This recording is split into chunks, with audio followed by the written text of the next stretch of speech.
Dijanjikan Tuhan bersuka dalam Tuhan bersuka dalam Tuhan bersuka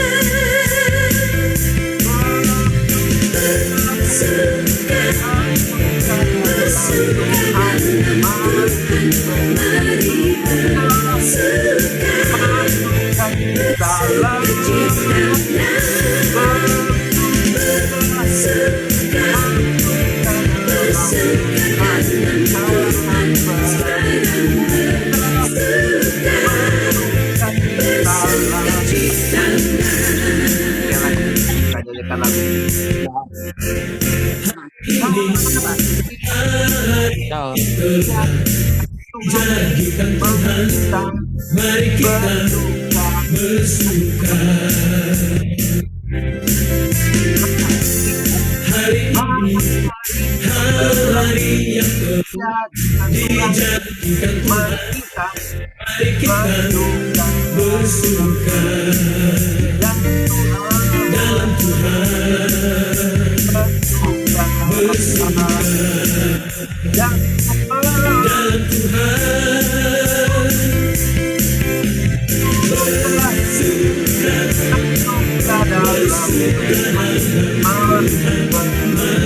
bersuka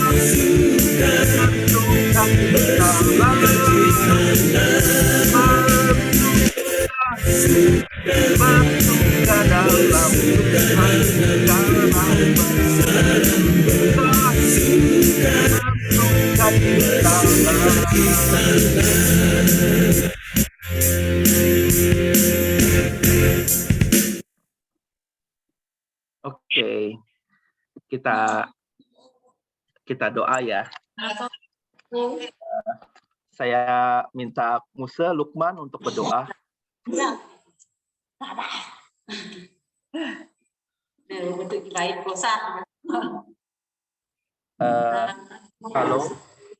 Halo.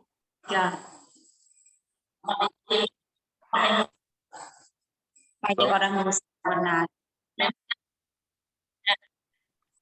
Halo. Tadi dia pegang selimut. Jangan mudah itu. Mana suaranya? Halo. Jangan ibadah. Sorry. Hah? Oh, berata nanti. Bu. Nyon berdebaran sinyal. Ya. Halo. Berdoa. Minta Pak Lukman untuk berdoa. Halo.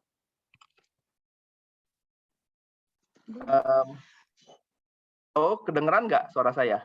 Ya. Sorry, barusan ketendang jadi oke. Sekarang Musa doa ya. Yuk kita berdoa. Yuk. Bapa di dalam surga, bersyukur pada saat malam hari ini di tengah-tengah kesibukan rekan-rekan, di tengah-tengah kelelahan, keletihan kami, ada satu waktu, ada satu saat yang sangat indah di mana kami bisa bersama-sama berkumpul untuk mengikuti acara webinar bagaimana mengelola keuangan di dalam keluarga kami yang sebentar akan disampaikan oleh hamba-Mu Bapak Christian. Mohon pertolongan Allah Roh Kudus boleh menyertai memberkati seluruh rangkaian acara webinar kami, dan biarlah urapan pertolongan penyertaan Tuhan boleh turun atas Pak Christian yang akan menyampaikan webinar ini. Kami menyerahkan seluruh rangkaian acara kami dari awal, pertengahan hingga pada akhirnya ke dalam tangan Tuhan. Demi nama Tuhan Yesus, Tuhan yang hidup, kami berdoa. Amin. Amin. Makasih Musa Lukman. Saya mau minta waktu sebentar karena hari ini itu hari yang khusus di mana kita boleh dapat menyambut Bapak Christian Kartawijaya sebagai pembicara pada malam hari ini. Webinar ini kita akan membahas tentang mengelola keuangan keluarga. Dan izinkan saya Pak Christian untuk membacakan sekilas CV Bapak yang memang saya dapatkan. Dan memang ini boleh bilang cukup panjang nih, pengalaman Bapak tuh cukup panjang banget. Pak Christian ini itu nama lengkapnya adalah Pak Christian Kartawijaya, MBA, MA, CE, lulus Teknik Sipil Universitas Trisakti sebagai Structural Engineer, kemudian mendapat Master Business Administration dari San Diego State University, kemudian juga menyelesaikan Master Art in Christian Education. Oh, saya baru tahu nih, karena MACE itu singkatan dari Master of Art in Christian Education. Ya, oke. Kemudian dalam pelayanannya sekarang ini, sorry, boleh Bu Wanda, boleh tolong sekalian bisa di-off-in dulu. Kemudian Pak Christian ini juga menjabat sebagai Ketua Dewan Yayasan Unike dan Sekolah Bina Iman Keluarga Sahabat Kristus yang bergerak di dalam bidang pelayanan keluarga dan anak-anak. Kemudian juga melayani sebagai anggota Yayasan Saat Seminari Alkitab Asia Tenggara dan juga Ketua Christian Professional Forum atau CPF di bawah SMC Saat Ministry Center. Kemudian juga di tempat pekerjaannya, Pak Christian juga nggak kalah mentereng di dalam hal menjabat sebagai dari 2014 nih sampai sekarang itu sebagai CEO atau Presiden Direktur dari PT Indosemen Tunggal Perkasa Tbk yang sebelumnya selama 7 tahun dari 2004 sampai 2011 menjabat sebagai CFO atau Direktur Keuangan di Indosemen. Pengalaman yang ini banget nih, sangat mentereng banget nih Pak.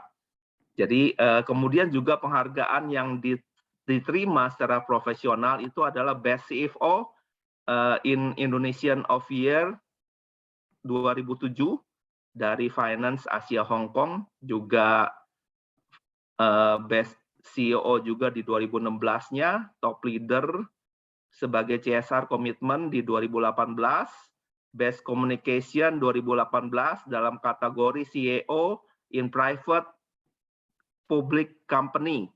Kemudian Best CEO juga 2019 dan 2020, dan juga Best CEO 2020, 2021, dan 2022 di dalam Building Material kategori.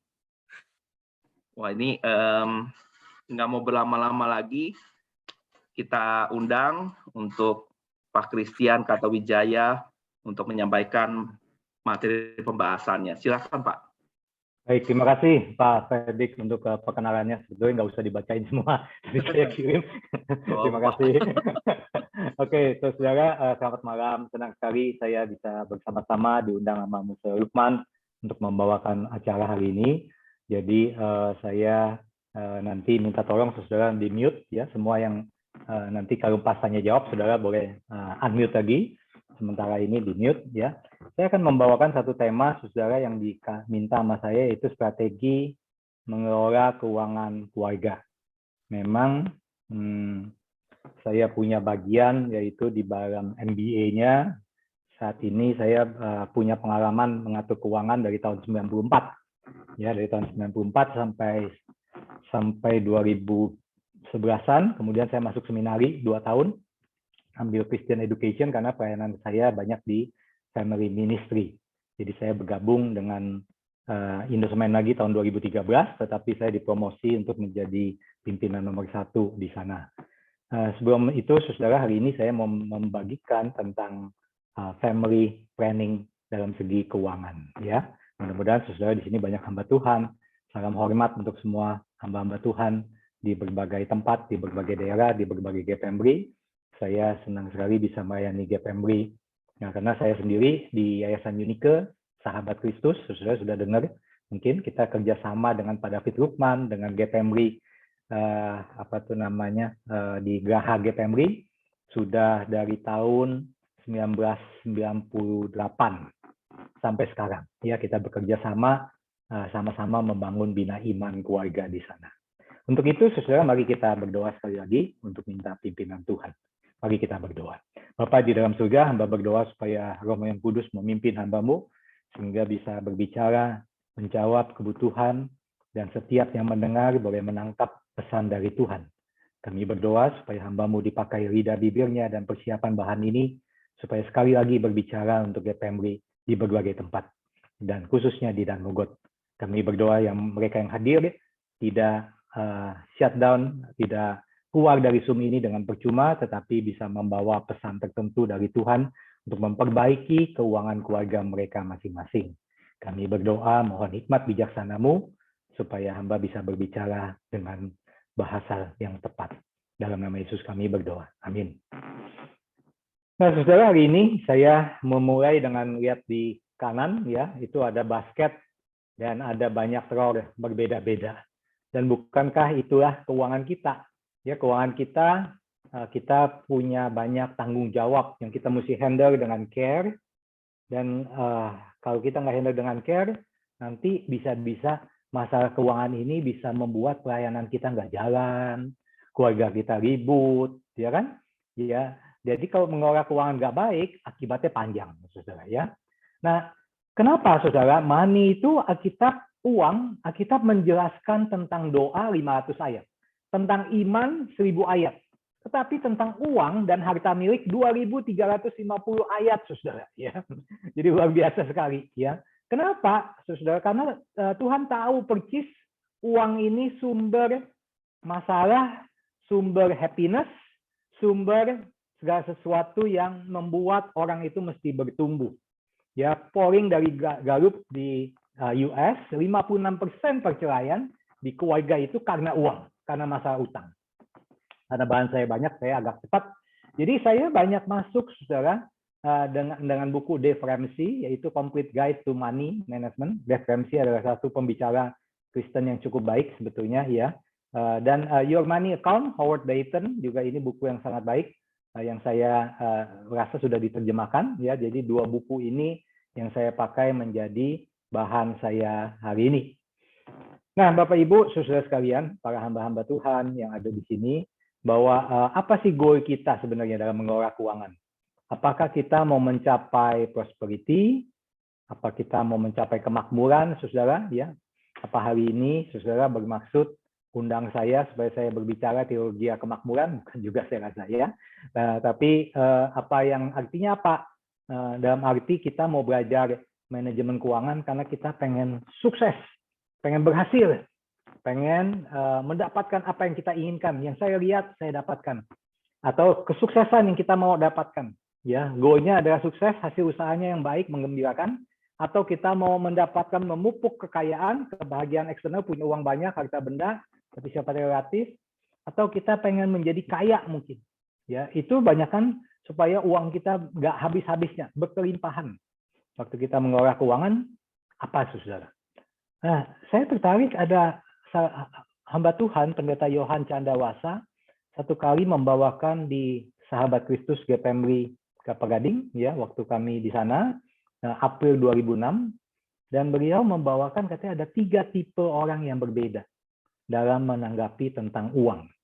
Pertama, tipe orang sekuler, yang kedua, tipe orang sekuler Kristen, ketiga, orang Kristen yang hidup dalam dunia sekuler. Apa bedanya, saudara? Orang sekuler ini, waktu terhadap uang dan harta bendanya, coba saudara tes, sambil tes diri. Dia punya prinsip hidup ini bermula dari dunia ini dan berakhir di dunia, dan habis itu nggak ada apa-apa lagi. Jadi tujuannya apa? Mari kita nikmati surga dunia. Mari kita bangun kerajaan, mari kita punya uang sebanyak-banyaknya, dan dia punya kesuksesan, rasa dihargai itu, rasa bangganya dia diukur dari jumlah harta benda yang dapat dia tumpuk. Jadi dia makin bisa berenang di tumpukan uang, dia merasa paling nyaman. Ya, Tuhan pernah tegur orang ini bukan? Hai kamu orang yang bodoh. Ya, kenapa kok kamu bangun lagi gudang yang makin besar, bagi yang besar, jadi kayak paman Gober, ya, saudara.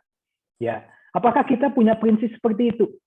Saya punya, saudara, satu contoh, ya, di daerah tempat saya tinggal, ada seorang yang begitu kaya raya. Tiap hari Sabtu Minggu dia nyetir mobil, ganti-ganti mobil mahalnya, muter-muter, pakai emas, banyak di sini, ya, pakai lerek, Dan dia mejeng, bukan main di sana-sini, bahwa dia punya uang banyak. Saudaraku, apakah kita punya pandangan seperti itu? Yang kedua, saudara, atau saudara menjadi orang sekuler yang Kristen. Ya, saya minta tolong dari host nanti di mute, yang belum di mute, tolong di mute ya, bantu saya. Jadi saudara, paradigma daripada orang sekuler Kristen ini, orang Kristen yang mengertinya terbalik, menganggap dunia inilah realitas gornya, bukan bayang-bayang surgawi. Dunia inilah surgawinya. Dan Allah itu hanya alat supaya mendapatkan apa yang kita mau di dunia ini. Jadi, kita menjadi Kristen karena kita mau Allah, Tuhan tolong, kasih saya tanah, dapat tanah. Tuhan, tolong Tuhan, saya klaim di dalam namamu. Tolong saya Tuhan, supaya saya mendapatkan harta benda. Dan waktu dapat harta benda, puji Tuhan. Terus habis itu kita malam kita berdoa katanya, Tuhan tolong, supaya Tuhan, waktu mataku tertutup, matamu terbuka, jaga semua harta bendaku. Ya.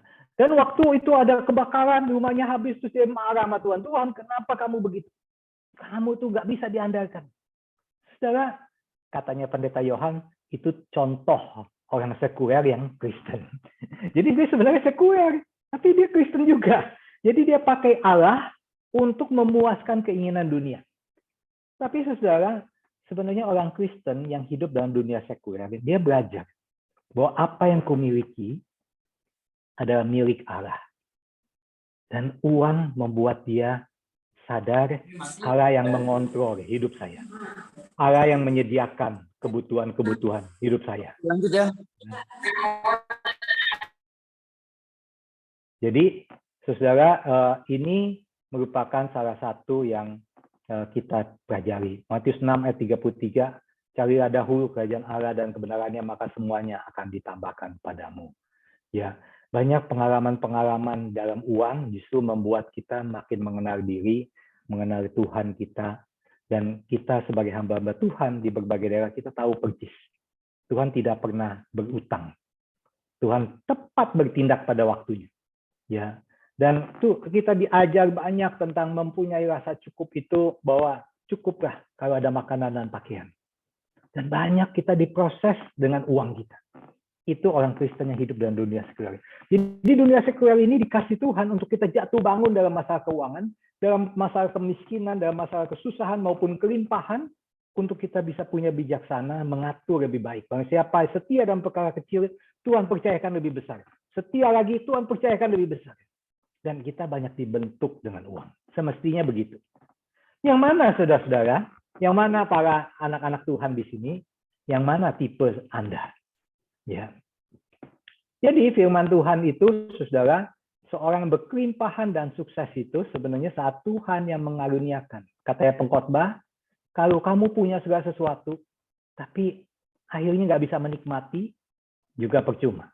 Jadi key-nya adalah Tuhan punya empowerment, supaya kita bisa menikmati kesuksesan kita, menikmati uang kita. Ya. Jadi itu rich and wealth adalah blessing ataupun kutukan, itu bergantung pada hatimu yang dibentuk. Nah, ini dasar yang saya mau sampaikan hari ini. Nah, sekarang saya masuk dalam praktisnya. Saya selalu bawakan lebih praktis. Tadi itu dasarnya. Kemudian saya mau bawakan praktis. Prinsipnya begini. Kalau kita mau mempunyai freedom, kebebasan dalam masalah keuangan, nggak usah pusing-pusing tentang masalah keuangan, kita mesti jago dalam X dan Y. Ini faktor X dan faktor Y. Dua faktor yang kita mesti andalkan, bisa diandalkan. Dua skill yang menentukan daya tahan kita, daya tahan keluarga dalam pandemi dan krisis. X ini kemampuan kita mencari sumber daya uang. Jadi kemampuan kita bisa bertanggung jawab dan bisa menghitung kebutuhan keluarga, kemudian bisa menghasilkan sesuai yang dibutuhkan oleh keluarga. Y, setelah dapat, bagaimana mengelolanya.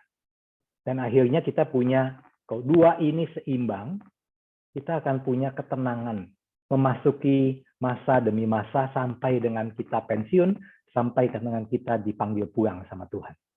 Apa maksudnya, saudara?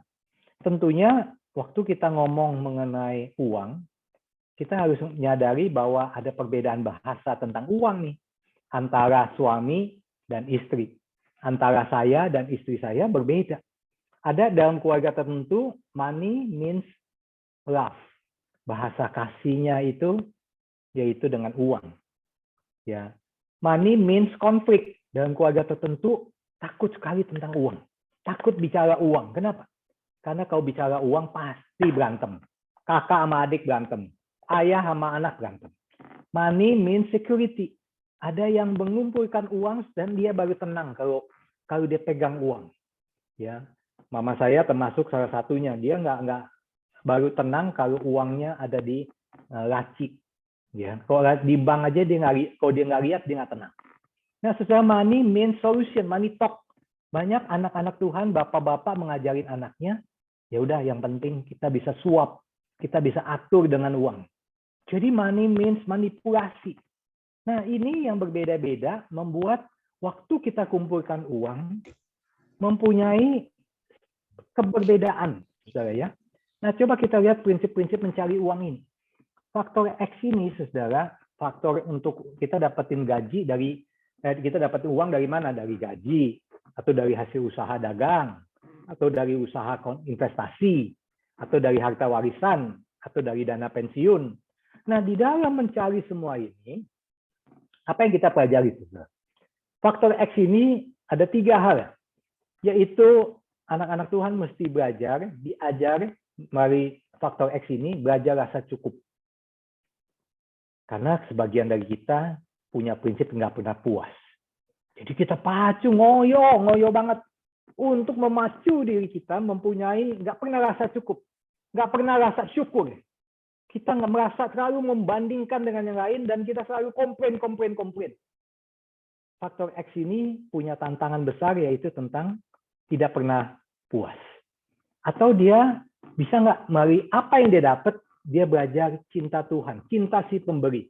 Dia tahu setiap uang yang datang dalam keluarga saya adalah karunia Tuhan. Atau dia prinsipnya sebenarnya dia cinta uangnya, bukan cinta Tuhan. Dan dia mesti belajar semua ini milik Tuhan. Apa ini? Ini karena aku, karena hebatnya aku. Bapak Ibu, saudara sekalian, coba kita lihat belajar satu-satu. Jadi belajar yang pertama, belajar rasa cukup yuk. Belajar rasa cukup ini 1 Timotius 6 ayat 7-8, sebab kita tidak membawa sesuatu apapun ke dalam dunia. Saudara datang nggak ada yang pas akhir bawa centreng, bawa logam, ya kan, duit logam nggak ada. Dia pas centreng bawa gocengan, ya nggak ada, saudara. Tapi waktu kita datang semuanya sama. Nothing you bring, nggak ada yang saudara bawa. Dan waktu saudara keluar dari dunia ini, saudara nggak bawa apa-apa juga.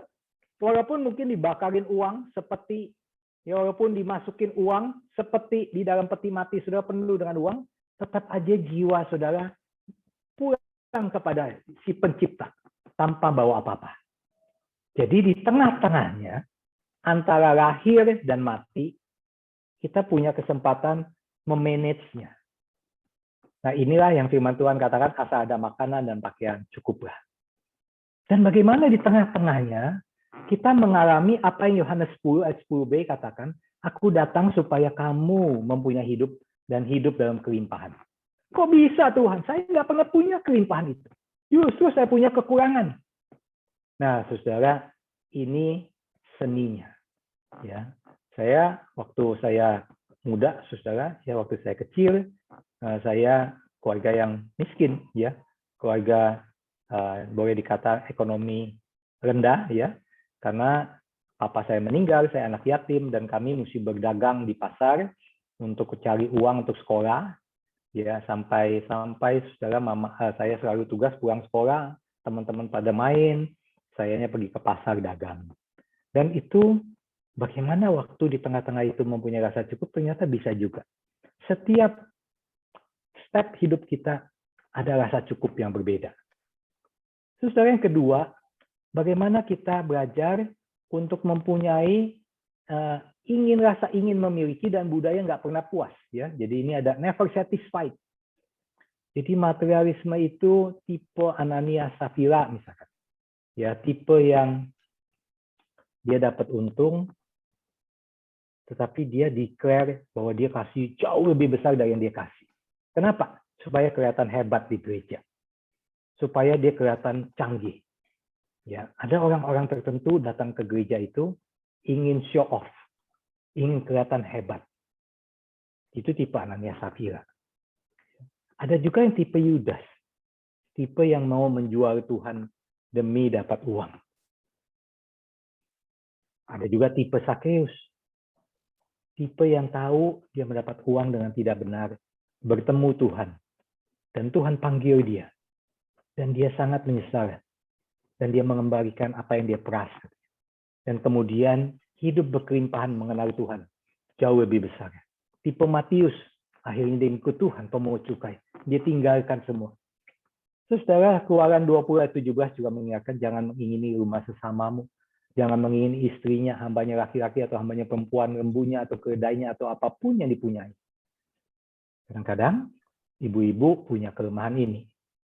Ya, kadang-kadang ibu-ibu punya kelemahan membanding-bandingkan. Tetangga udah punya ini, Pak. Saya kok belum punya. Tetangga sudah pakai ini. Saya enggak. Saudara, ini rasa ingin memiliki budaya tidak puas, inilah yang dilatih. Ya, yang dilatih. Kemudian yang kedua yang dilatih yaitu belajar cinta Tuhan Allah si pemberi. Belajar waktu kita mendapatkan sesuatu, kita berbalik pada ini semua karena Allah yang memenuhi segala keperluanmu. Ini karena saya melihat cinta Tuhan yang besar, Tuhan lengkapi satu-satu. Ya. Dan ini karena Tuhan yang menyediakan. Nah, saudara, saya percaya uang itu dikasih sama Tuhan, ya, untuk kita dites. Uang adalah latihan yang terbesar. Saya direktur keuangan cukup lama, saudara, dan saya selalu mengatakan pada anak-anak buah saya, gampang sekali kita tahu tentang integritas orang.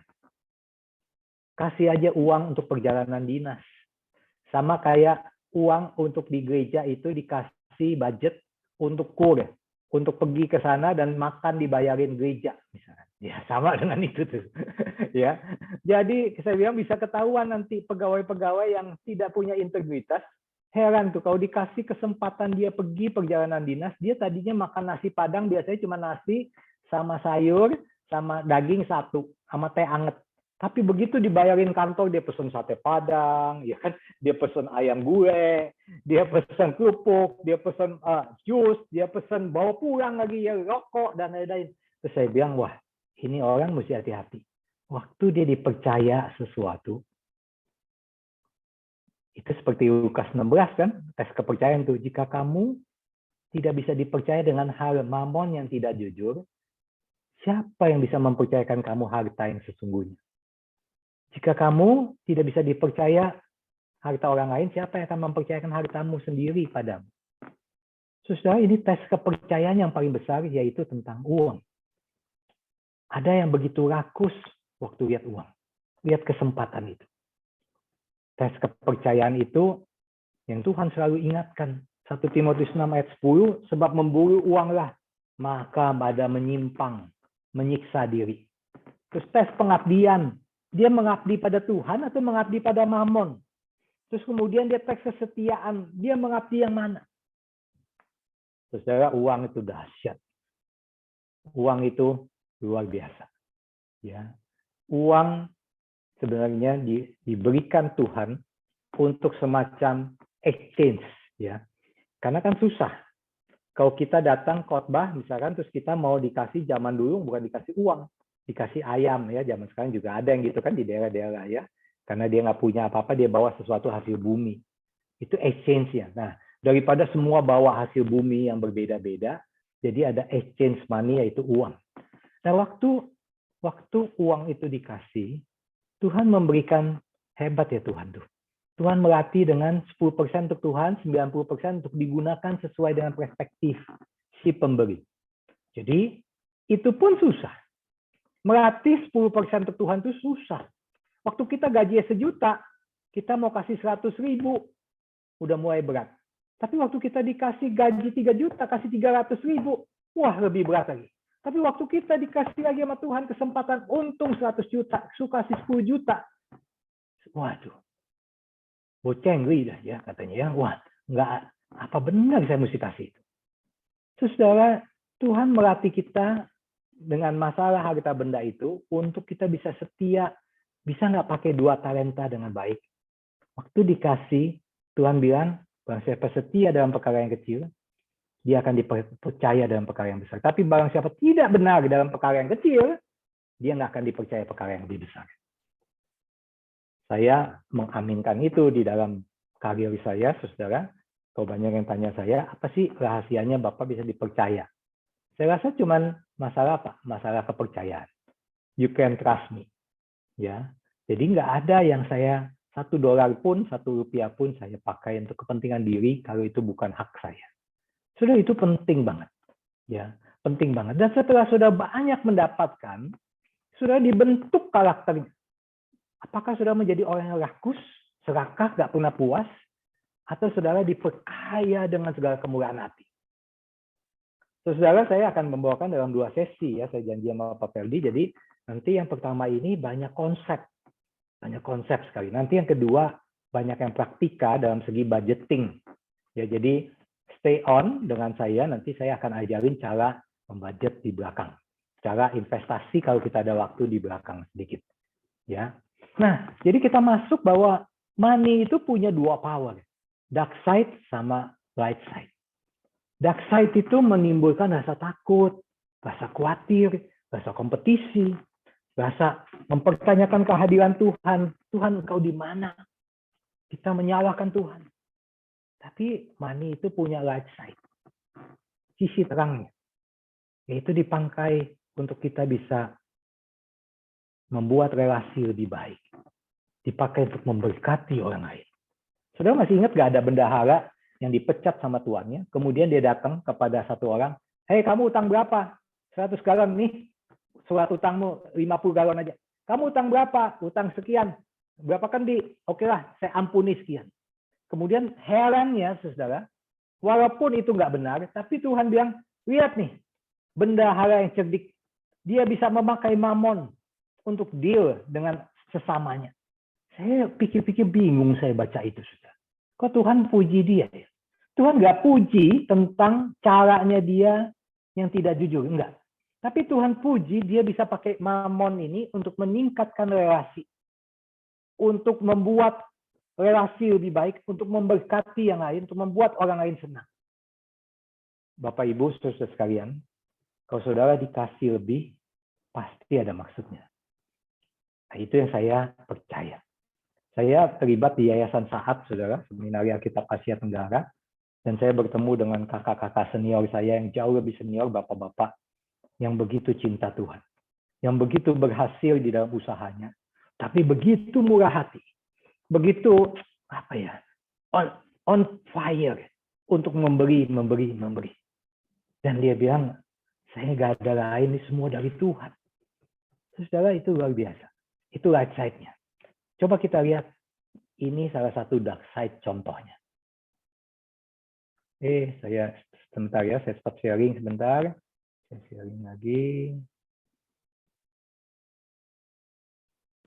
Ya, mudah-mudahan. Suaranya keluar ya.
Saudara, saya senang sekali dengan video ini karena saya percaya ini gambaran keserakahan, bukan? Waktu dia punya kesempatan mendapatkan sesuatu, dia begitu eager to get more. Akhirnya dia masuk ke dalamnya. Walaupun dia udah dapat begitu banyak dengan illegal, tapi akhirnya dia sendiri ke-trap, masuk di dalam black hole. Dan dia nggak bisa keluar lagi. Banyak orang yang begitu serakah, anak-anak Tuhan, tadi dia dapat diberkati, puji Tuhan saya kasih pada Tuhan. Puji Tuhan, akhirnya lama-lama makin serakah, akhirnya dia tabrak aja apa aja. Demi mendapatkan lebih banyak. Betul ya saudara? Itu dark side-nya. Ya. Jadi belajar menyadari bahwa semua milik Tuhan. Tuhanlah yang punya segala bumi dan segala isinya. Dan tiap-tiap kamu, kita mesti belajar melepaskan diri dari yang segala miliknya. Ingat tadi itu awalnya kan, kita datang nggak bawa apa-apa, pulang nggak bawa apa-apa. Di tengah-tengahnya kita dibentuk dengan uang itu. Jadi waktu kita mendapatkan, bisa nggak? Kita mengakui ini kepemilikan Allah. Jadi setiap saya membelanjakan sesuatu, saya tanya dulu, ini tepat nggak Tuhan? Terus kalau ada waktu saya dapat sesuatu, terus ada orang yang membutuhkan, dan bagaimana kita punya bijaksana membagi untuk pekerjaan Tuhan, untuk kebutuhan, dan untuk yang lain-lain. Saudara, itu butuh hikmat sekali. Ya, butuh hikmat sekali. Bapak Ibu, saudara sekalian, siapa aku diukur bukan dari apa yang aku miliki. Uang tetap penting karena dapat memelihara kita. Tapi siapa kita jauh lebih penting. Kekayaan itu jauh lebih banyak artinya daripada uang. Kekayaan karena memiliki kesehatan, memiliki pasangan. Jadi rich itu karena memiliki orang yang mengasihi, memiliki gereja yang menginspirasi, itu dia kaya. Tapi bukan hanya kaya karena uang, tapi kaya inspirasi. Kaya temannya banyak. Ya, teman yang memberkati. Tapi bukan hanya masalah uang, saudara. Ya.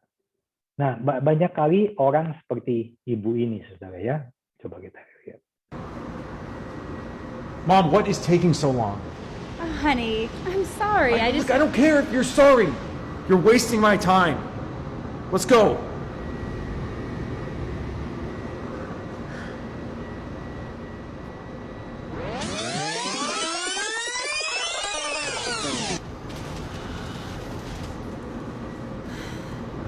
Oh my gosh, Martha? Is that you? Hi. Oh, hey. Oh, I haven't seen you since you moved out of the neighborhood. Yeah, we fell on some hard times, but we managed. Anyway, how's your son? Oh, I am so proud of him. He's perfect. He graduated Stanford with honors. He is so successful. Where did your son go to college? Oh, well, my son didn't go to college. Oh, I'm sorry. Well, after college, my son started his own business. He is doing so well. Does your son have his own business? Oh no, my son doesn't have his own business. He works for a company. That's too bad. Well, my son will be here any minute to pick me up and take me to his house in the hills. Where does your son live? Hey, Ma. Hey. Let me help you with your bags. I'm so sorry to keep you waiting. Look, baby, you go on ahead and I'll meet you at the car, all right? I'm going to say goodbye to a friend. Take your time, Mom. I'll be right there.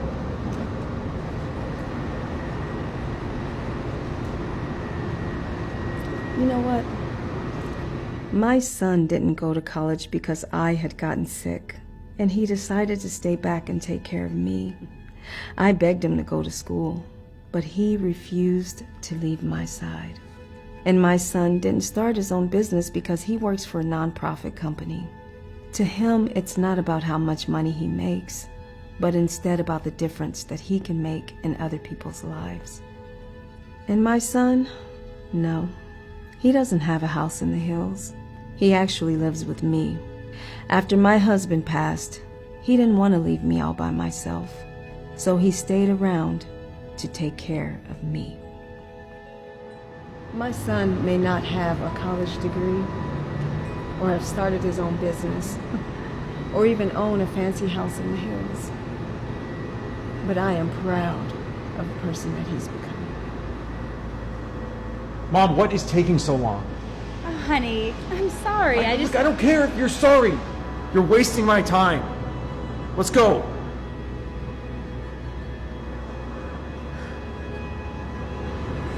At least my son knows how to help his mother. It was nice catching up with you. All of us know somebody.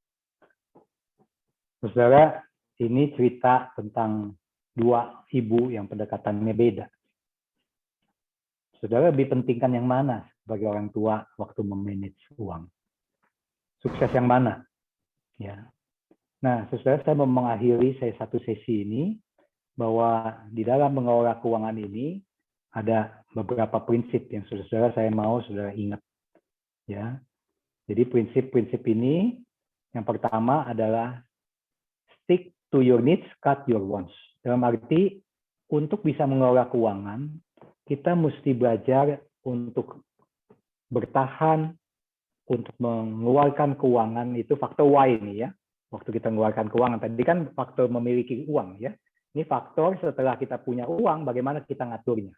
Pertama, prinsip pertama, kalau kita mau bisa ngatur uang dengan baik, coba saudara stick to your needs, cut your wants. Dalam arti coba hanya bisa kalau uang saya terbatas, saya pilih-pilih yang mana keperluan hidup, kebutuhan dasar saja.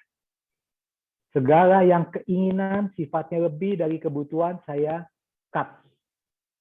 Saudara, ini prinsip yang penting. Stick to your needs, cut your wants. Karena wants ini keinginan yang berlebihan, ya banyak. Kita mau ini, mau itu, mau ini, mau itu, tetapi bisa nggak asal ada makanan dan pakaian itu cukup. Nah, kita mesti belajar mulai dari situ. Yang kedua, kalau kita punya standar penghasilan 100, bisa nggak kita spend 60%, 70%. Kalau kita punya 1 juta, bisa nggak kita spend 600, 700, usahain sehemat-hematnya. Waktu kita punya gaji 2 juta, bisa nggak kita sekitar 1,3, 1,4. Jangan, saudara, kalau kita punya gaji 2 juta, kita spend 3 juta, 1 juta yang minjem, itu perbicarakan. Nah, ini prinsip yang simple tapi penting. Ya, hindari mentalitas beri dulu, bayar belakangan. Saya baru saja tadi pagi ngobrol dengan salah satu bapak muda, dia bilang, Pak Christian, semua kredit card saya sudah top of the top. Habis semua. Saya belanjain. Kenapa? Karena saya nggak pernah cukup. Jadi dia punya prinsip, sudahlah gesek dulu, bayar belakangan. Dan sekarang dia dikejar utang. Dikejar utang, sudah. Nah, ternyata susah sekali untuk kita hidup di bawah standar. Ya. Kemudian budgeting, mastering your money. Nah, ini adalah sesi kedua saya nanti kalau kita punya waktu yang cukup. Saya stop sampai di sini. Ya, saya serahkan pada Pak Serdik dulu sementara. Terima kasih. Oke, terima kasih Pak Christian. Teman-teman, rekan-rekan, kita udah sempat menyelesaikan sesi 1 dan saya membuka kesempatan buat rekan-rekan semua untuk bisa bertanya. Pertanyaan itu bisa langsung, bisa juga chat melalui kolom chat di dalam Zoom ini. Silakan teman-teman. Jadi siapa yang mau duluan, silakan. Bisa juga langsung di on-in dia punya mic-nya. Nah, Pak Christian, sebelum ini saya mau coba nanya nih Pak Christian. Jadi kan kalau saya lihat tuh dia punya kadang-kadang tuh kita tuh agak susah bedain antara need sama want. Yang memang kadang-kadang tuh want itu jadi need. Memang memilahkannya dan mematikannya dalam itu tuh sampai dengan kayak gimana tuh Pak? Ada rumusannya nggak Pak? Maksudnya kadang-kadang need sendiri juga perlu di-cut gitu Pak. Iya, Jadi antara kebutuhan dasar atau ini sebenarnya nggak usah ada itu pun oke gitu ya. Contohnya saudara misalkan handphone, betul nggak? Handphone, ya. Nanti kalau saudara belajar budgeting, waktu kita belajar budgeting, saudara akan surprise uang yang paling banyak keluar untuk apa? Salah satunya pulsa, salah satunya. Ya, zaman sekarang. Yang kedua, makan di luar ya, jajan, saudara ya. Jadi itu adalah hal yang antara needs atau wants tuh ya. Jadi katanya kalau udah pulsa tuh Pak, wah udah zaman sekarang Pak, pulsa bukan wants lagi, needs Pak.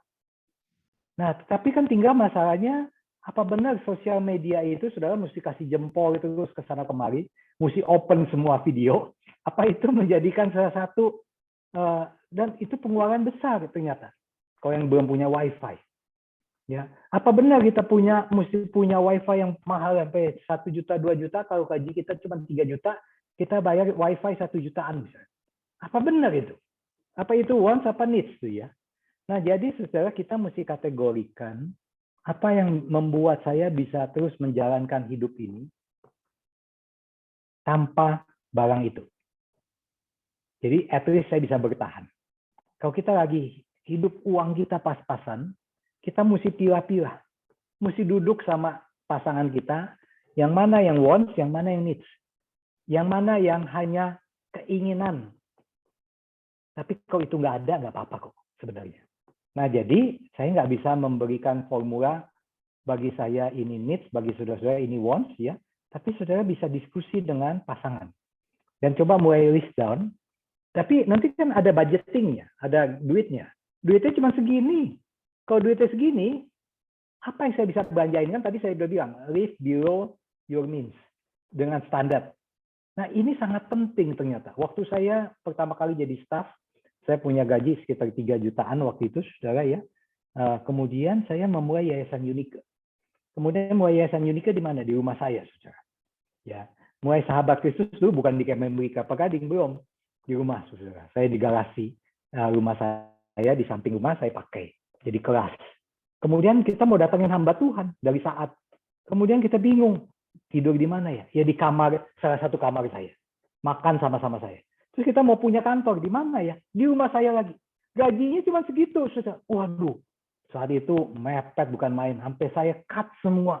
Makan di luar sampai nggak ada. Nggak ada, saudara. Cuma ulang tahun doang makan di luar. Karena saya bilang sama istri saya, kalau kita mau melayani sambil bekerja, kita mesti pilih. Yang mana? Yang nggak butuh sama sekali. Kita amplopin tuh duit. Ya. Dan akhirnya saya survive melewati satu masa itu. Makanya saya setuju sekali Bang Siapa setia dalam perkara kecil, Tuhan kasih lagi. Tuhan kasih lagi sampai saya sendiri sampai amazed. Kok bisa ya? Seorang Kristen dipercaya satu demi satu. Dan makin lama makin banyak pekerjaan Tuhan yang Tuhan percayakan dalam hidup saya. Ya. Nah itu saudara mulainya dari mana? Mulainya dari tadi tuh. Ya, dari saya remaja saya udah diajarin mama saya. Duitnya cuma segitu-gitu doang. Ya. Jadi teman-teman lain naik motor, kita nggak bisa beli motor. Jadi kamu cuma bisa naik bus.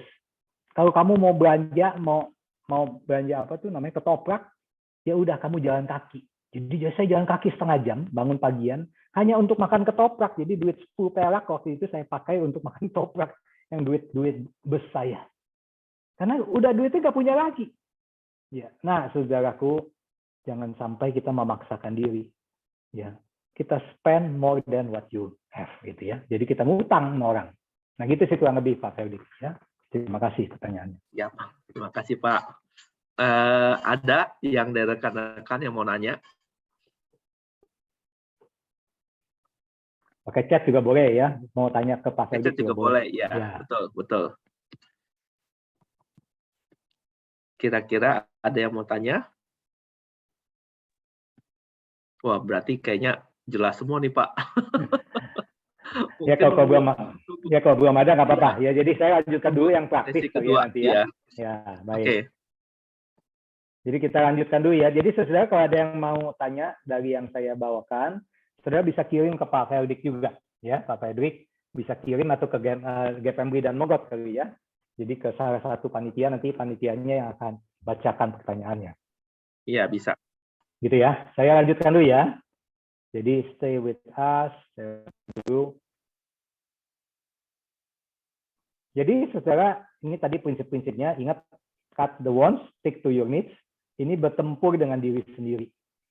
Ini jadi kita punya mindset keuangan yang tepat untuk kita bisa jadi master, bukannya budak atas uang. Waktu kita mulainya dari hal yang kecil apa? Coba pikirin yang mana yang benar-benar kebutuhan saya. Yang mana hanya keinginan saya. Ya, yang mana kebutuhan daripada keluarga. Yang mana keinginan istri, keinginan anak. Yang sebenarnya saya bisa cut. Ya. Nah, ini yang saudara mesti pegang. Kemudian hati-hati bahwa utang itu katanya Dave Ramsey nggak dipakai sama orang kaya. Kenapa kok kamu pakai utang untuk menjadi kelihatan seperti orang kaya? Ya. Jadi jangan sampai kita gesek, ya pakai kredit card, ngutang sama orang, dan akhirnya kita jadi repot. Kemudian kapan kita boleh pinjam uang? Kita hanya boleh pinjam, ngutang, untuk kegiatan yang sifatnya produksi. Yang kita udah hitung untuk dagang, kita bisa minjem, nanti hasil dari dagang bisa dikembalikan untuk ngutang. Tapi bukan kegiatan konsumtif. Jangan pakai utang untuk kegiatan yang ujungnya masuk ke jamban konsumtif yang nggak ada gunanya. Habis untuk makan, kelihatan hebat, saya traktir keluarga saya, keluarga besar. Tapi sebenarnya saya nggak punya uang. Saya ngutang. Jangan, saudara. Saya beli TV yang besar supaya kelihatan hebat. Beli mobil yang hebat. Ya, beli motor. Jangan, saudara. Ya. Terus nilai dari item yang dibeli dengan utang itu setara atau melampaui dari jumlah utang tersebut. Jadi utangnya terlalu besar, saudara. Ya. Atau utang itu kayak permen karet katanya. Manis di awal, tapi pahit dan lengket di akhir. Hati-hati, saudara. Ya. Itu prinsip-prinsip yang saya ulangi. Jadi kita mesti cek total pemasukan dan tabungan kita, apakah sama dengan total pengeluaran dan untuk bayar utang. Nah, ini adalah prinsip yang penting, yang simple. Coba kita pikir, apakah saya waktu total pemasukan tabungan sama nggak atau lebih besar nggak dengan total pengeluaran dan utang? Sepanjang ini lebih besar, saudara aman. Ya. Jadi target keuangan ini mesti penting, saudara ya. Jadi kalau kata firman Tuhan Lukas 14 ayat 28, kalau mau mendirikan menara, mesti hitung dulu. Tapi banyak anak-anak Tuhan nggak pernah ngitung. Saya mau tanya sama saudara, punya nggak catatan pengeluaran? Dalam sebulan, apa saja yang saudara keluarkan? Berapa sih pengeluaran rumah tangga saudara? Berapa untuk beli makan? Makan di luar berapa? Untuk bayar utility berapa? Mungkin nggak ada yang catat. Tiba-tiba habis saja. Kita pernah evaluasi nggak pengeluaran mana yang mesti dipangkas? Kita evaluasi nggak? Oh, benar-benar Pak, ini kebutuhan dasar ini sudah. Ternyata income-nya nggak cukup, makanya saya mesti ngojek mungkin. Sebagian waktu luang saya mesti cari tambahan. Ngelesin mungkin. Karena memang nggak cukup. Untuk bayar susu misalnya, untuk yang kebutuhan dasar. Ya. Kalau sudah punya utang, punya nggak target-target tertentu untuk kita lunasi? Ya. Nah, ini visualisasi adalah salah satu sahabat yang paling berguna. Makanya ini yang bahan kedua saya, yaitu budgeting, saudara. Ya, budgeting ini cara kita mengatur uang, bukan diatur oleh uang. Cara budgeting itu cara kita bilangin uang kemana engkau harus pergi. Daripada kita wondering, kita bingung, uang engkau kemana? Kok nggak ada? Kalau dengan budgeting, kita tahu, oh uang kamu pergi ke sini, kamu spend di sini. Tapi kalau nggak punya budgeting, kita bingung pas akhir bulan, uang kok cepet habis? Kok kemana ya uang? Karena nggak pernah diukur, nggak pernah dicatat. Ya. Jadi budgeting itu adalah penting banget dalam rencana keluarga. Rencana yang jelas terukur untuk menghitung-hitung cukup gak uangnya. Untuk sekolahin anak nanti, untuk masa depan, cukup gak? Nah, dasar firman Tuhannya adalah rancangan orang rajin semata-mata mendatangkan kelimpahan. Plan carefully, then you will have plenty. Tapi setiap orang yang tergesa-gesa hanya akan mengalami kekurangan. Hai pemalas, pergilah pada semut, perhatikan lakunya dan jadilah bijak. Biar tidak ada pemimpinnya, pengaturnya, atau penguasanya, ia bisa menyediakan rotinya di musim panas dan mengumpulkan makanannya pada waktu panen. Ya, orang kaya menguasai orang miskin. Orang yang berhutang menjadi budak yang ngutangin. Itu prinsip-prinsip firman Tuhan. Jadi kita mesti plan carefully supaya kita bisa melihat lebih banyak yang kita bisa lakukan. Nah, sekarang menyusun budget. Ya, jadi dalam waktu setengah jam ke depan, mudah-mudahan saya punya waktu ya 20 menit mungkin ya sebelum tanya jawab kita tutup nanti. Coba kita pikirin berapa prioritas untuk ngatur budget keluarga. Pertama, saudara mesti punya tabungan uang emergency untuk keperluan mendadak. Ini dikumpulkan bertahap.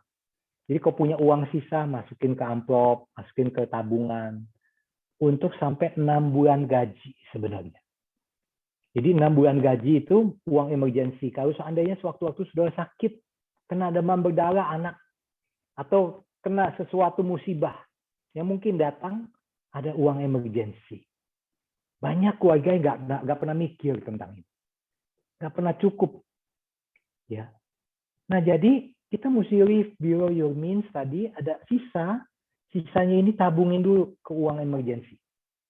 Kemudian yang kedua prioritasnya bayar utang.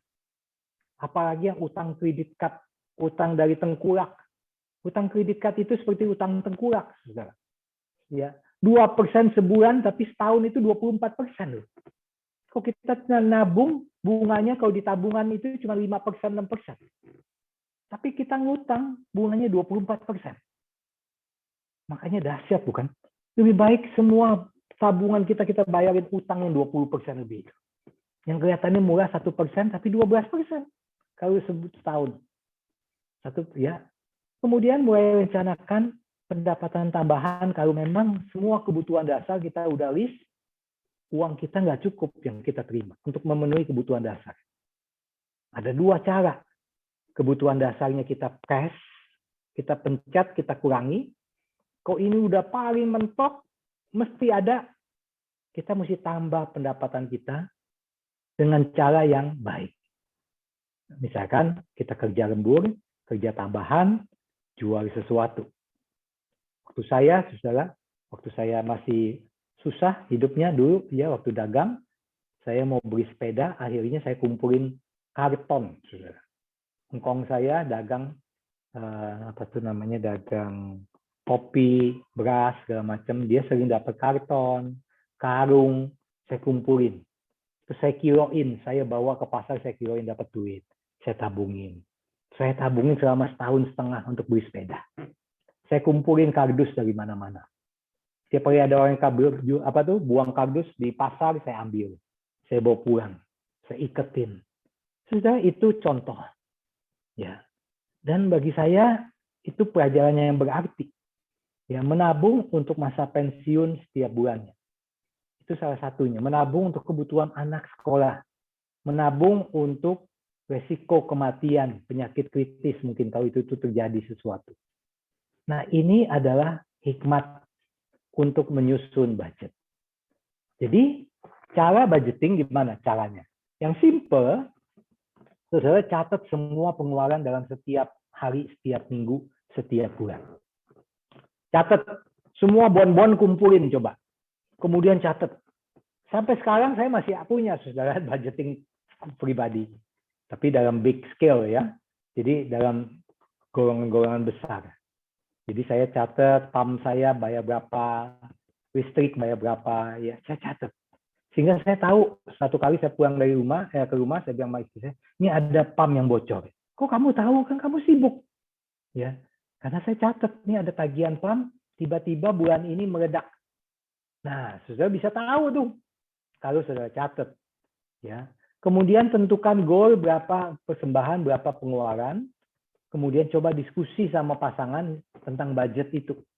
Kalau saudara udah tahu pengeluarannya berapa, kemudian saudara mulai lakukan cutting-cuttingnya, baru bisa nabung. Ya, baru bisa nabung, saudara. Nah, jadi saya cepat saja ya sementara ini karena waktu. Nah, jadi ini contohnya, saudara. Contohnya. Masuk pemasukan pengeluaran ini Januari, Februari, sekarang udah Maret, April ya, udah actual ya.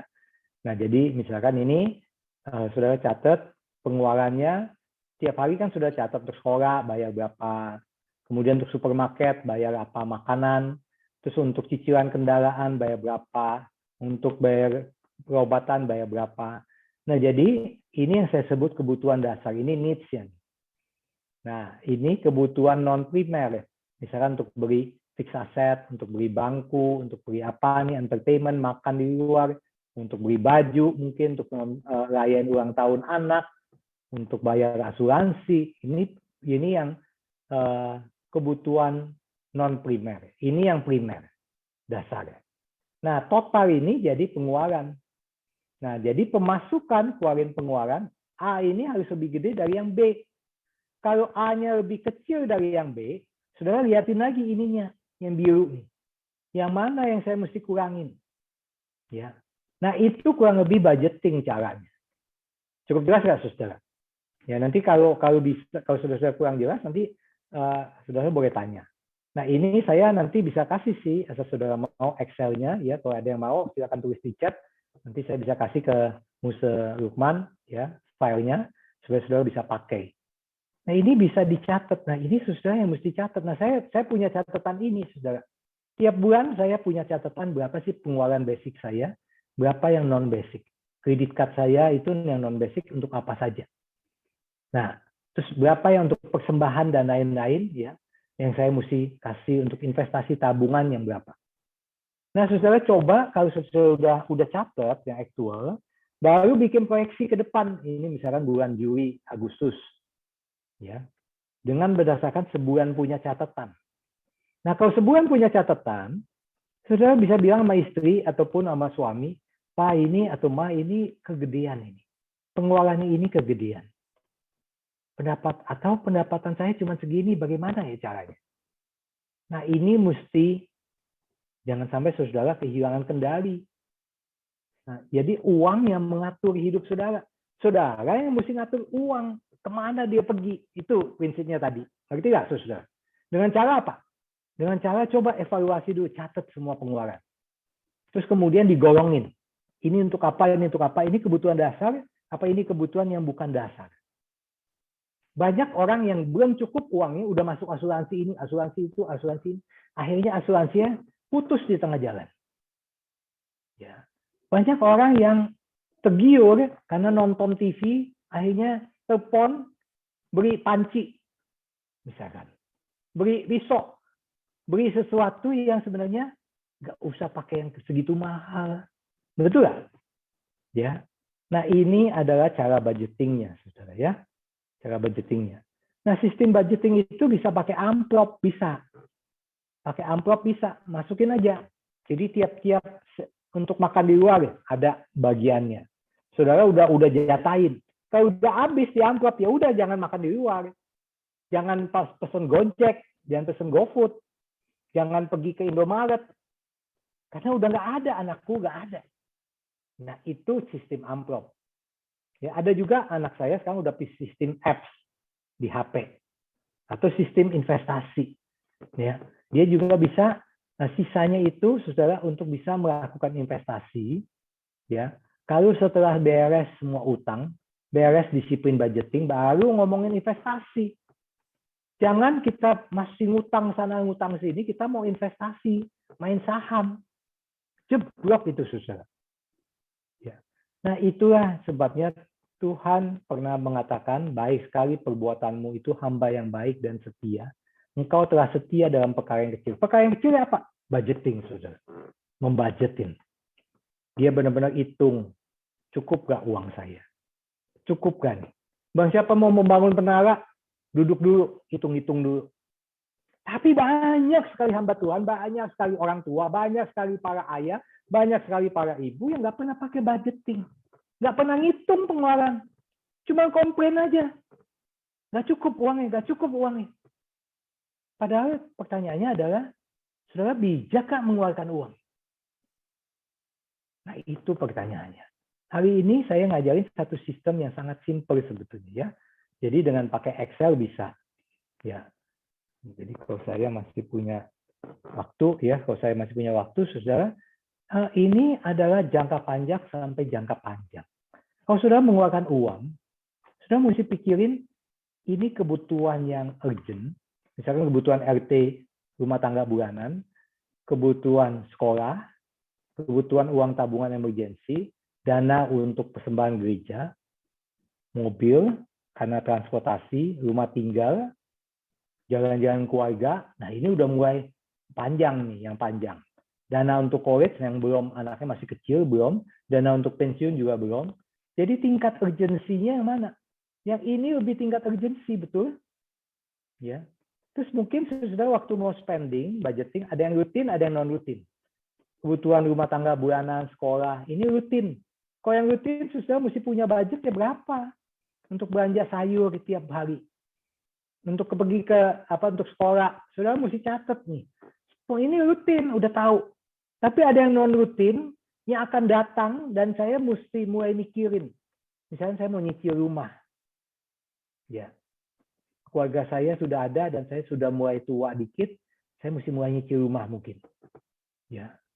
Nah, kalau saudara mau beli sesuatu yang satu kali seumur hidup, misalkan rumah tinggal, mobil, saudara mesti mikir lebih panjang. Jangan main sembarangan beli. Hitung dulu, cukup nggak untuk nyicil rumah, untuk nyicil mobil? Cukup nggak untuk ajak jalan-jalan ke Jakarta, jalan-jalan ke Jogja, jalan-jalan kemana? Cukup nggak? Ya. Sifat barangnya ini durable sama consumable. Ya. Kemudian ini dapat diukur dampak kegunaannya, ada yang nggak bisa diukur. Misalnya persembahan untuk Tuhan. Nah, Bapak Ibu saudara sekalian, ini jadi kita mesti menganalisa. Pengeluaran kita itu mendesak atau jangka panjang. Ini rutin apa satu kali seumur hidup? Ini consumable apa ini durable? Ini tangible atau ini intangible? Ya. Nah, Bapak Ibu, kalau saya saudara tulis ya misalkan, coba evaluasi pengeluaran yang lalu. Bisa nggak saudara kalau mau ikut partisipasi di chat sedikit ya? Yang kita coba interaksi sedikit. Coba saudara daftarin 5 pemakaian atau 2-3 pemakaian uang di masa lalu yang cukup besar, yang saudara ingat, tapi dampaknya positif. Untung saya keluarkan tuh uang. Apa tuh, saudara? Coba kasih usul di chat. Ya, apa yang saudara keluarkan uang, tapi dampaknya positif? Besar sih. Ya, tapi positif dampaknya. Saya udah mikirin diskusi. Nah, jadi coba yang pertama-tama saudara tulisin yang dampak positif. Silakan saudara tulis di chat. Ya, apa saja yang saya mau pengen tahu dampak positif saudara apa? Ya. Misalkan kalau saya jadi di everyone ya, di everyone misalkan dampaknya bagi saya misalkan beli gitar ya, misalkan gitu ya. Uangnya cukup besar, tapi dampaknya positif. Anak saya bisa main gitar misalkan ya. Nah, apalagi saudara, misalkan beli komputer, ya. Nah, kayak begitu. Coba silakan saudara, yang dampaknya besar, uangnya besar, tapi dampaknya bagus. Untung saya lakukan itu. Ternyata berguna. Apa saudara? Coba kasih saya ide. Silakan saudara bantu saya, ya. Kalau saudara masih ada di sini, apa saja untuk tulis di chat, ya. Ide-ide yang saudara baru keluarin nih 1 tahun ini. Pengeluaran uang yang cukup besar, tapi dampaknya bagus. Apa? Coba. Mungkin bayar rumah sakit karena kena COVID, ya, atau apa ya, silakan. Atau bangun gereja atau apa, silakan. Saya tunggu ya, saudara. Saya tunggu sebentar. Baru nanti saya akan closing habis ini. Saya mau tahu.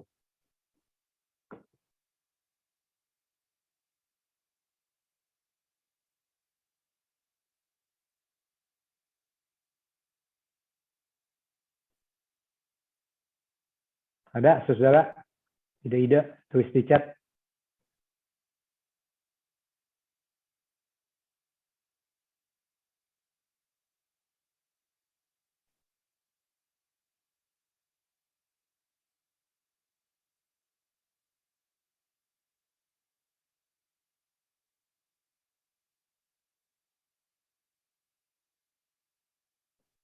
Bisa masukin kan ya ke chat ya, Pak Ferdik? Bisa ya? Bisa ya, silakan. Sekarang saudara, ya, bantu saya dari supaya saya tahu saudara punya pergumulan ya, apa yang saudara atau yang dampaknya negatif juga boleh sekarang ya, dampaknya negatif. Saudara beli sesuatu misalkan ada yang keluarin dana, beli apa? Beli mainan itu game komputer untuk anak. Ya, atau beli anak sebelum waktunya sudah berikan Xbox, tapi dampaknya ternyata negatif, ya. Ya misalkan bayar sekolah anak, ya terima kasih Pak Ferdik ya, itu dampak yang positif. Apalagi sudah contohnya ya, dampak negatif maupun dampak negatif, dampak positif.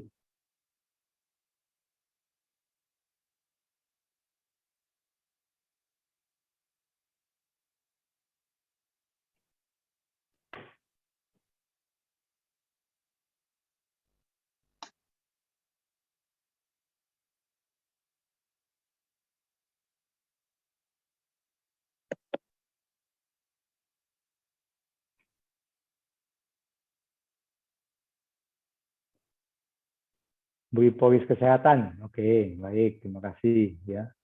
Itu juga cukup gede ya. Terima kasih Pak Henry. Apalagi saudara, contoh-contoh ya, contoh-contoh yang positif maupun contoh-contoh yang negatif.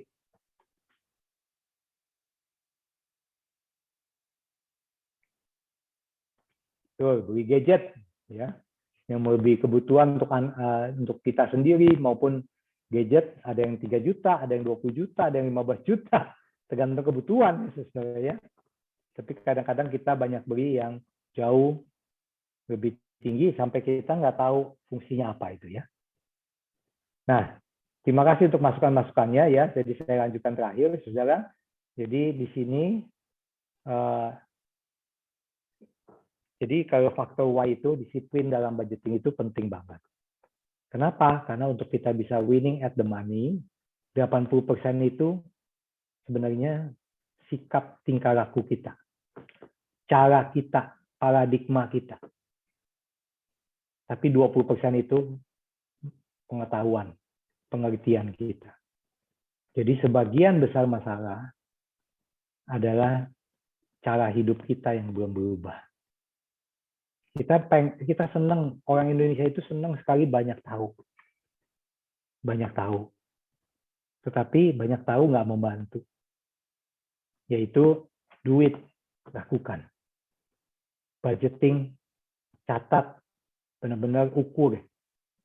Nah, kalau mau sukses dalam keuangan, seperti firman Tuhan katakan, mau sukses membangun sesuatu, harus menghitung-hitung dulu biayanya.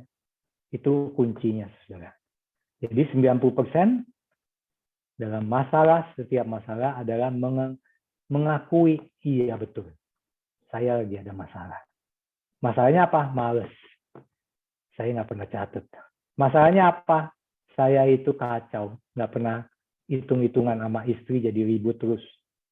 Jadi kalau kita udah bisa mengakui itu, baru 10% kita bisa fixing. Ya. Nah itu saja mungkin saya selesaikan sampai di sini, Pak Ferdik, supaya ada waktu untuk tanya jawab ataupun ada komen, silakan. Ya, terima kasih Pak Christian. Waduh, saya terus terang nih jadi nambah nih ilmunya Pak. Rekan-rekan ada yang mau tanya?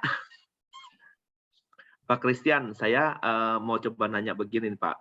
Kan kadang-kadang tuh kita tuh antara suami sama istri itu kadang-kadang suka ada miss dalam tanda kutip sebenarnya siapa sih yang memang tuh in charge untuk ngelola keuangan keluarga?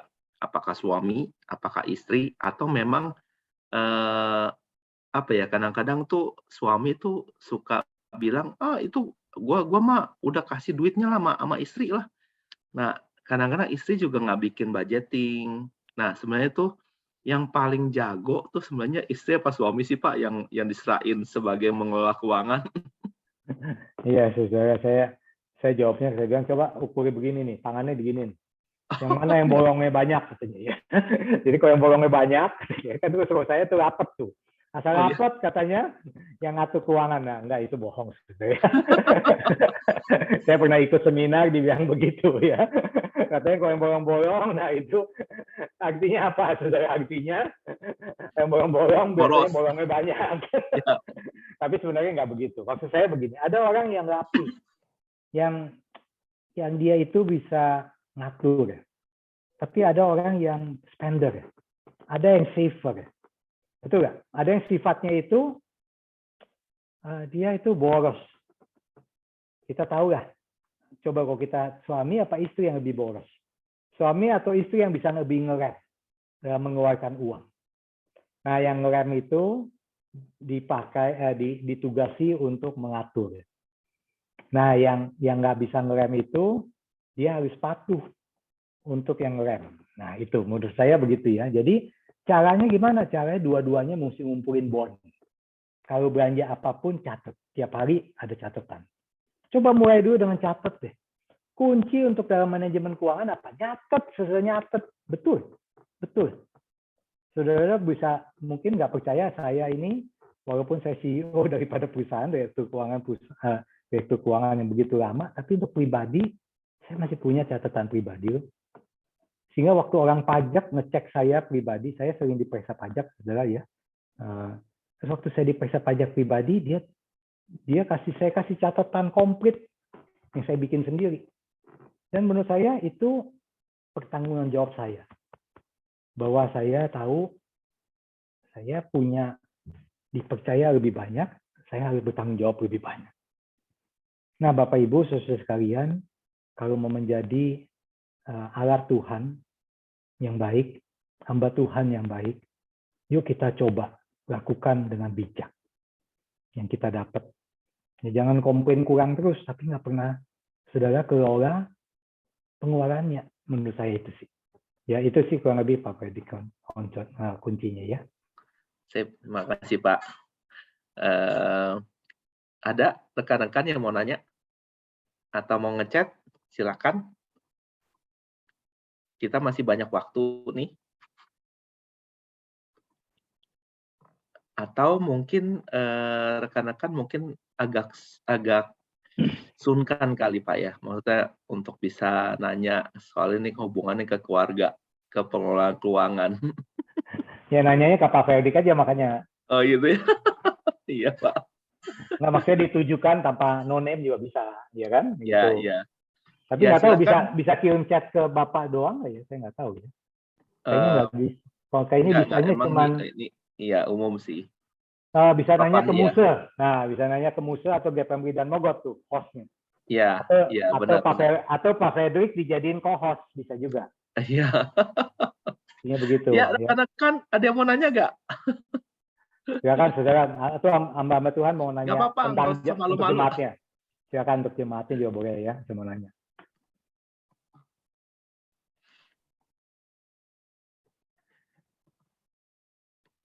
Ada mungkin kalau boleh saya minta dari GPMB yang di luar dan Mogot juga nggak apa-apa. Ya, saya pengen tahu kesulitan daripada jemaat-jemaat yang di luar Jawa gitu ya, di luar kota, apa sih kesulitan tentang keuangan itu biasanya?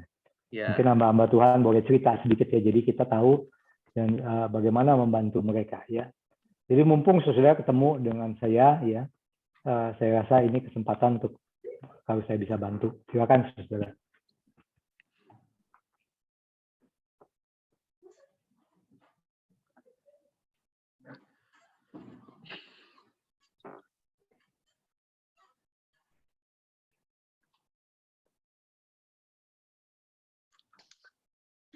Sepertinya masih pada malu-malu, Pak. Oke. Christian. Oh ya. Ya silakan. Siana tuh. Oh ya, malam Bu Siana. Pak Kris mau tanya, kalau seandainya ada yang berpenghasilan yang tidak bukan fixed income, itu bagaimana kira-kira? Oh ya, baik, terima kasih Bu Siana. Jadi ada orang yang berpenghasilan karena gajian, tapi ada juga yang dapatnya sekali-sekali. Betul nggak, saudara ya? Nah, tapi pengeluarannya kan nggak sekali-sekali, betul nggak? Pengeluarannya rutin. Nah, ini yang saudara yang punya pengeluaran rutin, tapi pemasukan nggak rutin. Itu butuh hikmat bijaksana yang lebih. Artinya apa? Waktu sudah dapat lebih, jangan saudara habisin semua. Kenapa? Karena saudara tahu, bulan tentu setiap bulan saya dapat segini. Jadi, kita mesti belajar, kurang lebih kita mesti catat, yang nggak rutin ini, setahun itu saya bisa dapat kurang lebih berapa. Ya, pengalaman tahun-tahun kemarin nih, ya tahun-tahun kemarin, misalkan saudara saya misalkan ya, hamba Tuhan banyak bilang sama saya banyakkan dapat berkat lebih waktu Natal. Ya, waktu Natal saya banyak dapat berkat lebih. Misioneri di daerah-daerah banyak yang cerita sama kami, ya. Dia bilang saya itu bulan Desember kurang lebih saya dapat banyak persembahan. Karena baru pada ingat komitmen imannya, komitmen misi. Ya, sebelumnya banyak yang lupa transfer. Ya, misalkan itu pertanyaan Bu Siana seperti itu kali ya, kurang lebih ya. Nah, jadi memang betul sekali kita ngadepin masalah seperti itu. Jadi mau nggak mau waktu kita ada pendapatan yang tinggi dalam bulan tertentu, kita mesti save yang banyak. Jangan dihabisin semua supaya mengcover pengeluaran rutin basic tadi tiap bulannya. Nah, itu mesti bijaksana seperti itu. Ya, jadi mesti bijaksana seperti sama dengan pengusaha yang dagang. Ya, ada dagang, kalau saudara dagang, waktu mendekati Lebaran misalnya, saudara akan dagang cuannya lebih, karena double, omsetnya bisa double. Tapi bulan-bulan tertentu omsetnya kecil. Nah, mau nggak mau, saudara mesti pikir, waktu mendekati Lebaran, saudara mesti stok lebih banyak, supaya bisa dagang lebih banyak, omsetnya lebih besar, untungnya lebih besar, tapi sudah jangan belanjain semua, jangan cepet-cepet jalan-jalan. Kenapa? Karena sudah ingat, nanti sesudah ini, paling saya bisa dagang usaha cuman 20%. Padahal saya butuh sekitar 40%. Jadi 20% itu dari mana? Dari yang 300% ini, saudara mesti bagi rata. Kurang lebih begitu. Jadi artinya kalau saudara punya income yang nggak tetap, saudara punya pengeluarannya mesti catat yang tetap saya butuh berapa. Nah, waktu ada pengeluaran yang pendapatan yang nggak tetap ini melonjak dalam bulan tertentu, saudara mesti saving, ambil ini untuk masukin di tabungan untuk menjamin pada masa-masa kekeringan saudara cukup. Siapa yang mengajarin itu, saudara? Di Alkitab ada loh. Siapa yang ngajarin itu? Si Yusuf, betul nggak, saudara? Ada 7 tahun kemakmuran, kemudian habis itu ada 7 tahun kekeringan. Ya, waktu 7 tahun kemakmuran, dikumpulin uang, dikumpulin gandum, sehingga waktu 7 tahun kekeringan datang, dia tidak kekurangan. Nah, itu kurang lebih metode Yusuf yang kita mesti pakai, Bu Sian. Jadi, saya anjurkan kalau saudara pengeluaran yang nggak tetap, pakai metode Yusuf. Istilah saya tuh. Ya, metode untuk menabung waktu pendapatan yang besar itu datang. Begitu sih kurang lebih, mudah-mudahan bisa menjawab. Ya, makasih Pak Christian. Ya, terima kasih Bu Sian. Terima kasih Bu Siana. Ya, yang kasih. Lain ada? Yang baik ya, terima kasih. Iya. Rekan-rekan yang lain ada? Ada yang mau nanya? Atau mau di chat juga boleh. Atau raise hand juga boleh.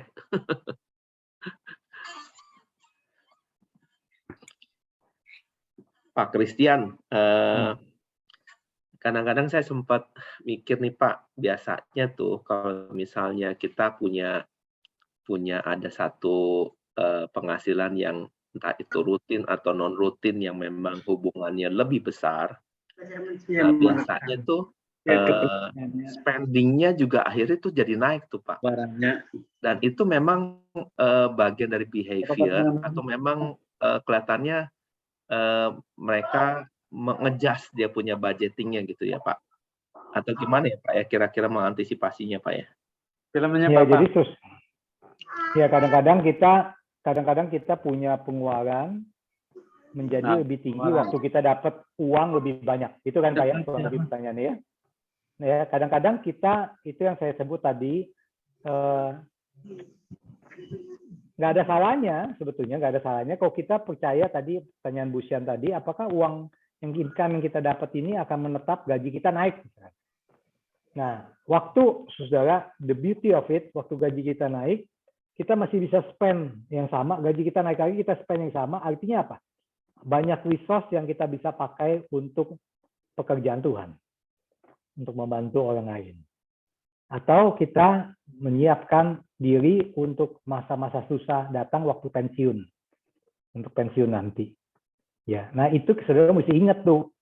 Ya, mesti ingat, tetapi nggak ada salahnya, itu hak saudara, hak kita. Kalau kita gaji makin naik, terus saudara punya pengeluaran segini, dan saudara udah mulai ada uang tabungan pensiun, uang pekerjaan Tuhan, uang untuk kalau saudara nanti sakit, udah disisihkan, terus masih ada lebih, saudara mau ajak orang tua saudara pergi jalan-jalan, I think that's good, untuk menyenangkan orang tua, menyenangkan orang lain.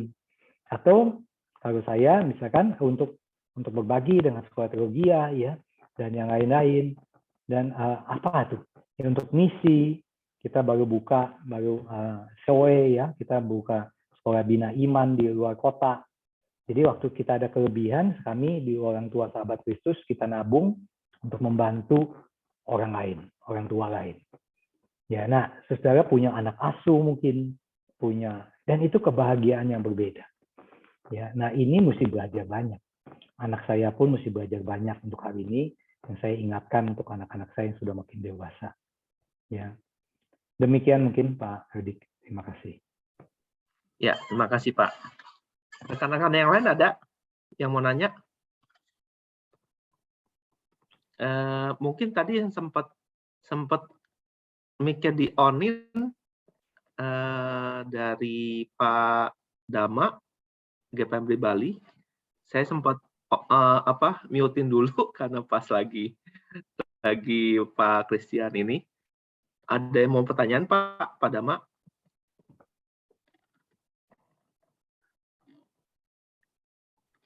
Atau Pak Datis juga tadi nyalain mic-nya?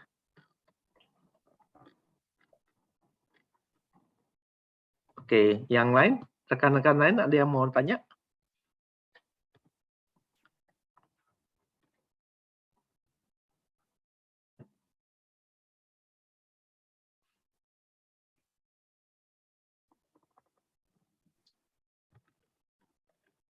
Kalau memang sudah nggak ada, mungkin cukup ya, nggak perlu terlalu dipaksakan ya. Ya, sudah 1,5 jam juga ya. Terima kasih. Oke, kalau gitu saya ucapin terima kasih Pak Christian dan juga rekan-rekan yang sudah bergabung. Terima kasih atas peran sertanya. Biarlah kegiatan webinar ini boleh dapat membantu kita semua untuk bisa menambah ilmu yang lebih lagi dalam mengelola keuangan keluarga, dan biarlah ini juga bisa menjadi masukan yang bagus buat kita semua.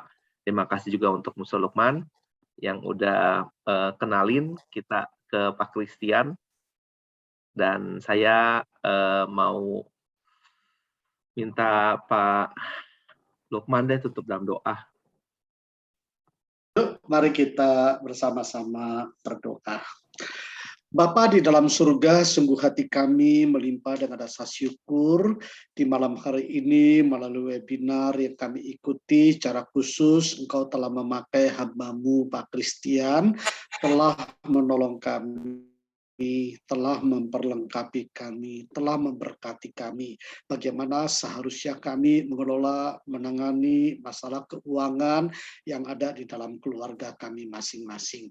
Biarlah kiranya apa yang telah kami pelajari, apa yang telah kami pahami dan kami mengerti, itu betul-betul boleh kami praktekkan di dalam kehidupan keluarga kami. Sehingga betul-betul kami bisa mengelola dan memakai setiap uang yang Tuhan berikan dengan bijak, dengan tepat, dengan benar, dan kami rindu melalui di dalamnya nama Tuhan boleh dapat dipermuliakan. Berkatilah untuk hamba-Mu Pak Christian yang telah menjadi berkat untuk kami sekalian.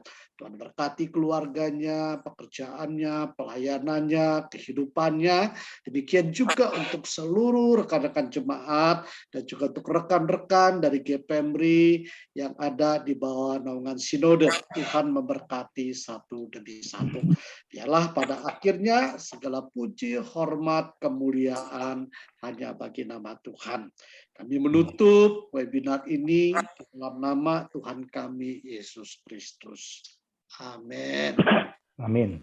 Terima kasih Pak Christian di tengah-tengah kesibukannya, kepadatannya, kelelahan, keletihannya, tapi tetap konsen dan menyiapkan waktu untuk kita. Terima kasih.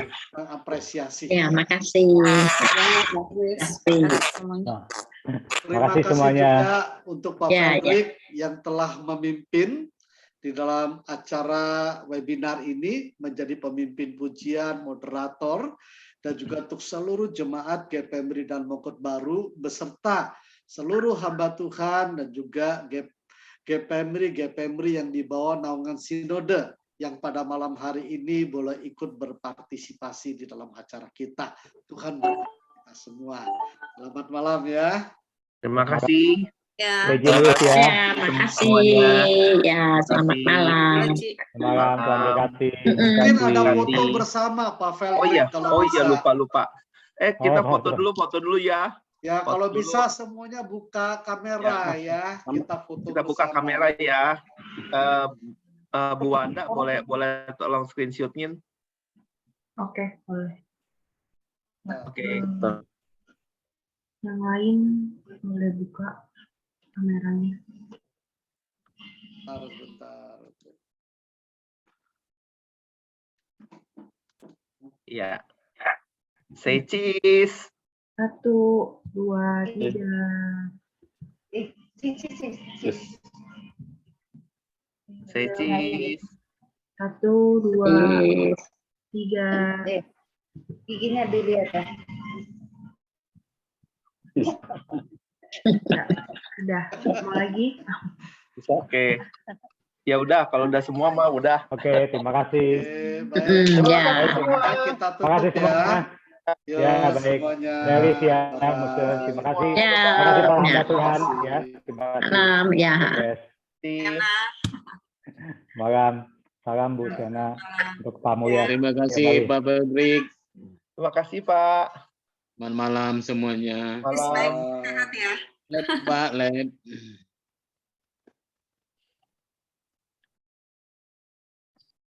Terima kasih. Ya, makasih sama-sama. Oke, boleh ditutup ini Wanda. Iya. Oke, Terima kasih Wanda. ya, makasih Pak. Terima kasih ya. Ya, Wanda, ya, makasih. Selamat. Bye-bye.